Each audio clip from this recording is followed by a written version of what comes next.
All right, let's dive deep today, exploring some fascinating connections Yeah. between Ram Dass's teachings and the Law of One. Interesting stuff. We've got excerpts from some of Ram Dass's most powerful works, Mm. like Miracle of Love, Still Here, even Addiction and Attachment. Wow. And we're going straight to the source Okay. with the Law of One material itself. Cool. Buckle up. We're about to see how this Harvard professor Right. turned spiritual seeker Yeah. ended up aligning with a cosmic philosophy Really? channeled from a non-physical entity. That's wild. It is fascinating how those two seemingly separate paths, Right. like one deeply personal and the other expansive and cosmic, Yeah. ultimately converge on core ideas about love, consciousness, and the journey we're all on. Exactly. I mean, when we talk about transformation, Ram Dass goes from There- studying psychology at Harvard to traveling to India Yeah. and fully embracing Eastern spirituality. Wow. He even experimented with psychedelics, questioning the very nature of reality. Right. Before meeting his guru, Neem Karoli Baba, Mm. everyone called him Maharaji. Oh. And that's where things really shifted for him, you know. That meeting, it just exemplifies a central theme that runs through It does. both Ram Dass's teachings and the Law of One. It really does. This potential for radical personal transformation Yeah. and this persistent urge to seek truth Yeah. beyond, like, conventional boundaries. Beyond the conventional, No, yeah. I know. The Maharaji stories in Miracle of Love, Oh, yeah. they're wild. This guy was materializing apples out of thin air, Really? predicting people's futures Yeah. and radiating this overwhelming love Oh, wow. that just transformed everyone around him. Interesting. Yeah. You know, and those anecdotes, they're not just entertaining stories. They actually highlight this core principle of the Law of One, that love is the unifying force of the universe. Right. A concept that echoes throughout Ram Dass's work as well. It does. It really does. Both emphasize that this love is not just this fleeting emotion, Right. but this powerful energy Yeah. that connects us all. It's a powerful energy, yeah. Yeah. It makes you wonder, does this universal love Right. differ from the romantic love we usually talk about? Mm. Is it like a different kind of energy? Yeah. Like both Ram Dass and the Law of One, Okay. they distinguish between those types of love. Okay. They focus on a deeper, Okay. more universal love Uh-huh. that acts as a driving force Mhm. for spiritual evolution. Yeah, and it makes you rethink how you view your relationships, right? Yeah. Your actions towards others. Yeah. But Ram Dass wasn't all about bliss and love. No. He faced some tough stuff, especially after a stroke later in life. Mm. His book, Still Here, it reframes aging, Okay. turning it into this conscious aging process, Okay.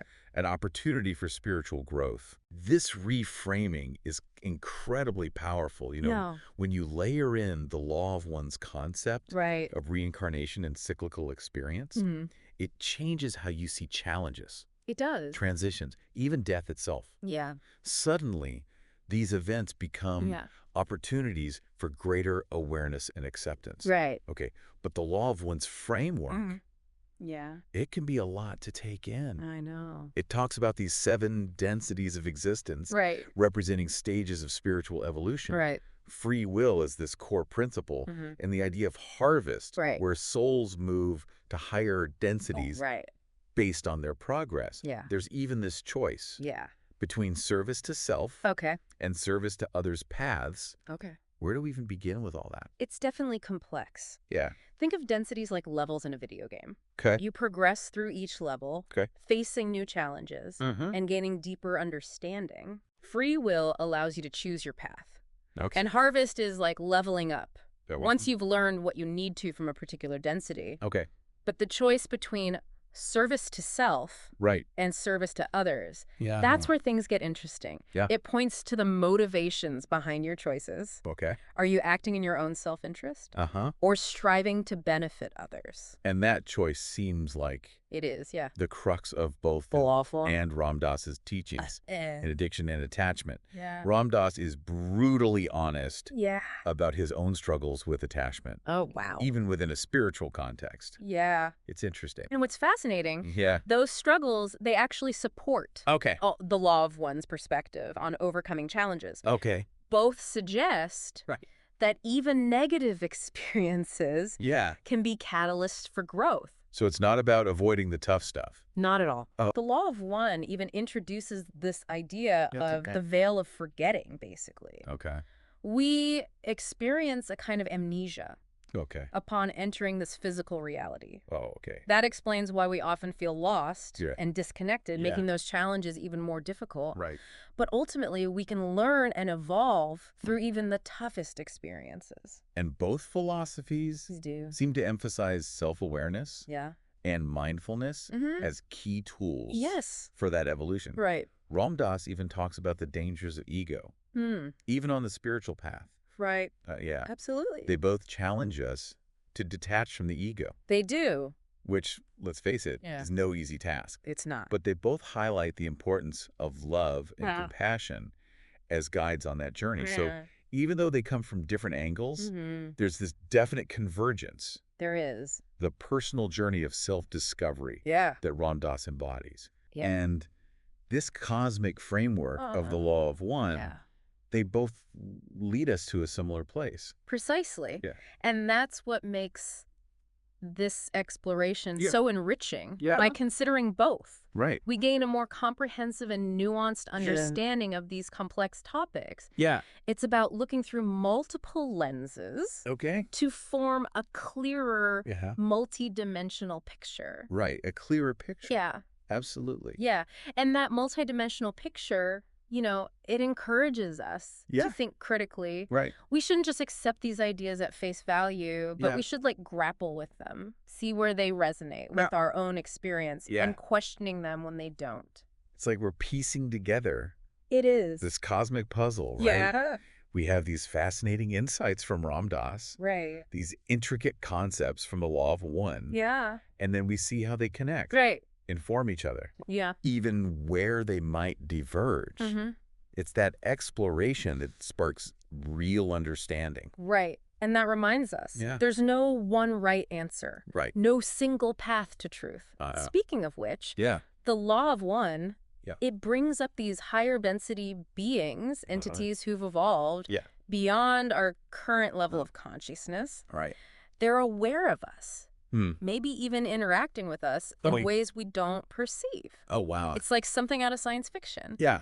But the law of one suggests it's our reality. Okay, but if these advanced beings exist, Right. why not just make themselves known? Yeah. Why not intervene and solve all our problems? Right. It would make things so much easier. That's a great question. Yeah. And both Ram Dass and the Law of One suggest that's not how this works. Okay. We're here to learn and grow through our own choices and experiences. Right. Free will is paramount, even for higher density beings. Okay. They can offer guidance, Right. but they can't interfere with our choices. So they're like cosmic coaches. Yeah. You know, seeing the bigger picture. Yeah. Knowing the plays, but unable to step onto the field Right. and play the game for us. Right. We have to do the work ourselves. And that work, it's not about Yeah. achieving some external goal or proving our worthiness. Right. It's about remembering Oh, who we truly are. Ah, that's the key, right? Yeah. Ram Dass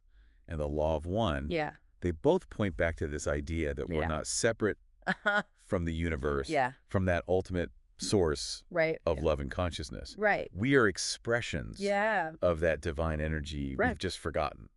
Exactly. The journey becomes one of remembering, peeling back the layers of conditioning and recognizing our interconnectedness with everything. It's about realizing our own potential for love and wisdom. So how do we actually embark on this journey of remembering? Right. Where do we even start? Both Ram Dass and the Law of One. Okay. They emphasize practices like meditation, self-reflection, and service to others. Okay. These tools cultivate awareness, deepen our connection to the divine, and ultimately transform our experience of reality. So it's about shifting our focus from the external to the internal. Exactly. From chasing fleeting external happiness to cultivating Yeah. a deeper sense of peace Mm. and fulfillment from within. Exactly. Okay. It's like turning a spotlight inward, illuminating the hidden corners of our minds. Okay. And as we do this work, Yeah. deepening our understanding, cultivating compassion, Uh-huh. we naturally become more aligned with service to others. And that's where things get really exciting. Yeah. Because when we live from that place Yeah. of interconnectedness, love, and compassion, Right. we start to see and Yeah. act differently. We do. We become agents of positive change. Yeah. Not out of obligation, Right. but out of a genuine desire Yeah. to contribute to the well-being of all. It brings new meaning It does. to the law of one's concept of Okay. harvest. Okay. It's not just about individual souls graduating to higher densities, but about the collective evolution of consciousness, the transformation of entire planetary systems. So we're not just playing for ourselves. Right. We're part of a much bigger game, Right. a cosmic symphony, where each individual note Yeah. contributes to the overall harmony. And that harmony, Yeah. it's built on the foundation of love, that unifying force connecting us all. Right. Transcending the boundaries of self and other space and time. It's beautiful. Yeah. It's like a grand tapestry. Yeah. Woven with threads of love, consciousness, Mm-hmm. and the ever-unfolding mystery of creation. And we are all part of that tapestry. Right. Every choice we make, Right. every action we take Yeah. contributes to the intricate patterns Yeah. and vibrant colors that make up the Yes. cosmic masterpiece. But we also have to acknowledge We do. the darkness, right? Yeah, The law of one talks about it does. negative entities, Yeah. beings who've chosen the path Right. of service to self, Yeah. seeking to control and manipulate, thriving on fear and separation. Right. It's hard to reconcile that It is. with this beautiful tapestry idea. It's definitely a challenging concept. It is. Especially when we consider Yeah. the suffering and Right. conflict in our world. But the law of one suggests Uh-huh. that even these negative entities, Right. they have a rule. Okay. In the grand scheme of things, All right. they offer a counterpoint to the positive, a catalyst for growth, Okay. a mirror reflecting back Yeah. our own shadows. So we can't just ignore the darkness We can't. or pretend it doesn't exist. Yeah. We have to face it, Yeah. integrate it, Yeah. and ultimately transcend it. Exactly. Okay. That's where discernment comes in. Both Ram Dass and the Law of One emphasize Yeah. developing a clear, Yeah. discerning mind, Mm-hmm. one that can distinguish truth from falsehood, Okay. love from fear, Mm. service to others from manipulation. It's like we're training our spiritual muscles, Yeah. developing strength and resilience Yeah. to navigate the challenges of this world, Right. staying centered in the midst of chaos Yeah. and holding on to love and compassion, even when faced with darkness. Which, let's be honest, is really hard. It is. Both Ram Dass and the Law of One acknowledge the Yeah. spiritual path Mm. is full of challenges. Yeah. It's not all sunshine and rainbows. No, it's not. No. There are going to be times when we stumble, fall, and question everything. Exactly. Yeah. But that's part of the process. It is. Both philosophies encourage us Right. to embrace the messiness of life, the ups, the downs, Yeah. the triumphs, and the failures, Right. all as opportunities Yeah. for learning and growth. It's like a cosmic dance, right? It is. There's a rhythm and flow, a constant interplay Yeah. of light and shadow, expansion and contraction. Right. And we're learning to move with it, Yeah. finding our own unique expression Yeah. within the grand choreography of existence. And that expression is always evolving, you Right. know, as we deepen our understanding, Right. as we make choices Yes. that align with our true nature. Our dance, it becomes more graceful, Okay. more harmonious, Mhm. more infused with love and wisdom. But it's not about striving for Right. some perfect performance, right? We're not at all. Okay. Both Ram Dass and the Law of One emphasize. Yeah. It's not about reaching some flawless state of being. Right. It's about embracing the journey, Okay. the imperfections, Yes. those moments when we stumble. It's about showing up Yeah. with an open heart, Right. a curious mind, Yeah. and a willingness to learn and grow along the way. And remembering that we're not alone Right. in this journey. Yeah. We have each other. Yeah, we do. We have the guidance of higher density beings, Right. if the law of one is to be believed. Go. And we have the infinite love and support Yeah. of the universe itself. It's amazing to consider that. It is. Even with all the challenges and complexities. Yeah. There's this underlying support system. Right. Makes me think about how Ram Dass always said, love everybody and tell the truth. Simple, Yeah. but so powerful. Right. It's a reminder to approach life with an open heart, to be honest with ourselves and others, and to actively spread love and kindness. It's not just about understanding these ideas. It's about embodying them, letting them guide our choices and actions, and ultimately how we interact with the world. It's walking the walk. It is. Becoming living examples of love, compassion, and wisdom. Right. That's where real transformation occurs. It is. Both for ourselves and for the world around us. So as we wrap up our deep dive into Ram Dass and the Law of One, what stands out to you? Take a moment to reflect on how these teachings might influence your own life, your relationships, your understanding of the universe. This exploration is just a starting point. There's a whole universe of wisdom and knowledge out there waiting to be explored. So keep seeking. Keep seeking. Keep questioning. And keep diving deep. And until next time, keep shining your light.